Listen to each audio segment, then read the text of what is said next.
இந்தியாவில் பெண் சமூகம் அடக்குமுறைக்கு உள்ளாக்கப்பட்டு சாதிய வன்கொடுமையால் அக்கிரமம் செய்யப்பட்டு கல்வியும் சுதந்திரமும் மறுக்கப்பட்டு ஏன் வாக்குரிமை கூட தர மறுத்த சமூகம்தான் பெண்கள் சமூகம். சுதந்திர இந்தியாவில் பெண்கள் அடிமை விலங்கை உடைத்தெறிய பல உயரிய புரட்சியை கண்ட தலைவர்களின் முன்னெடுப்பால் பெண் சமூகம் கண்ணியத்தையும் மரியாதையையும் உரிமையும் கிடைக்க சில நேரங்களில் காரணமாக அமைந்தது. ஆனாலும் கூட ஆணாதிக்கம் மிகுந்த இந்த சமூக சாதிய கட்டமைப்பால் பல நேரங்களில் பெண்கள் ஒதுக்கப்பட்ட வரலாறுகள் தான் உள்ளது. பெண் சமூகத்திற்கு எது கிடைத்தாலும் தன்னுடைய உரிமை கிடைப்பதே மிகச் சரியான சுதந்திரமாக பார்க்கப்படுகிறது. அந்த உரிமை என்பது அரசியல் அதிகாரத்திலும் அரசியல் பங்களிப்பிலும் உள்ளது என்பதை நாம் உணர வேண்டும். பெண்கள் அரசியலாய் அதிகாரமயப்படுவது அவர்கள் எதிர்கொள்ளும் பிரச்சனைகளுக்கு தீர்வாக அமையும் என்பதை உணர்ந்துதான் வீரியமான பெண்கள் அரசியலை ஊக்கப்படுத்துகிறது SDPI கட்சி. அதனை நேர்த்தியாக வழிநடத்துகிறது அதன் மகளிர் அமைப்பான விமன் இந்தியா மூமெண்ட்.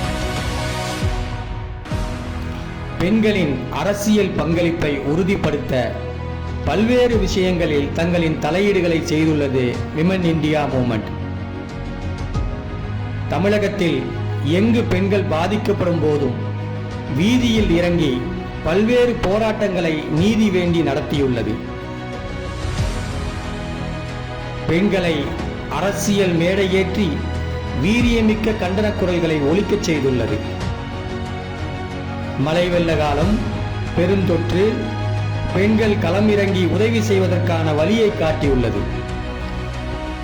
பெண்கள் தினத்தில் பல்வேறு நிகழ்ச்சிகளின் ஊடாக பெண் சமூகத்தில் நம்பிக்கையை ஏற்படுத்தியுள்ளது. பேச்சாற்றல் பயிற்சி, சட்ட பயிற்சி, மாணவர்கள் விழிப்புணர்வு பயிற்சி என பல பயிற்சி வகுப்புகளை நடத்தி பெண்களை பலப்படுத்தியுள்ளது. நிர்வாகத்திறன் கொண்ட பெண்கள், விளையாட்டில் வெற்றி பெற்ற பெண்கள் என ஆளுமைகளை அடையாளம் கண்டு அவர்களை அலங்கரித்துள்ளது. சமூகத்தில் அவ்வப்போது ஏற்படும் பிரச்சனைகள் குறித்து மக்களுக்கு விழிப்புணர்வு ஏற்படுத்தும் வண்ணம் மாநாடுகள், பொதுக்கூட்டங்களை நடத்தியுள்ளது. போதையில்லா தமிழகத்தை உருவாக்கவும் பயமில்லா பெண் சமூகத்தை உருவாக்கவும் பல்வேறு காலகட்டங்களில் மக்கள் மன்ற இயக்கங்களை முன்னெடுத்துள்ளது. இவை மட்டுமா? அரசியலில் தனி முத்திரை பதிக்க பெண்கள் தயங்காமல் களத்திற்கு வர வேண்டும் என்று அழைத்தது SDPI கட்சி. ஆம், தேர்தல் பிரச்சாரத்திலும் வீதிதோறும் களம் இறங்கி தேர்தல் பிரச்சாரத்தை முன்னெடுக்க செய்தது. அது மட்டுமல்லாமல் ஊராட்சி, நகராட்சி, மாநகராட்சி வார்டுகளில் பெண் வேட்பாளர்களை நம்பிக்கையோடு களம் இறக்கியது SDPI கட்சி. அதில் கணிசமான இடங்களில் SDPI கட்சியின் பெண் வேட்பாளர்களை வெற்றி பெறச் செய்து உள்ளாட்சி மன்ற உறுப்பினர்களாக மாற்றியது. அதோடு நிற்காமல் தேர்ந்தெடுக்கப்பட்ட உள்ளாட்சி மன்ற உறுப்பினர்களை கொண்டு அந்த வார்டுகளை சிறந்த வார்டுகளாக மாற்றி காட்டியது SDPI கட்சி. ஆகவே சமூக விடுதலை என்பது பெண் விடுதலையில் உள்ளது என்றார் பெரியார். பெண் விடுதலை என்பது அரசியல் அதிகாரத்தில் அடங்கியுள்ளது என்கிறது SDPI கட்சி.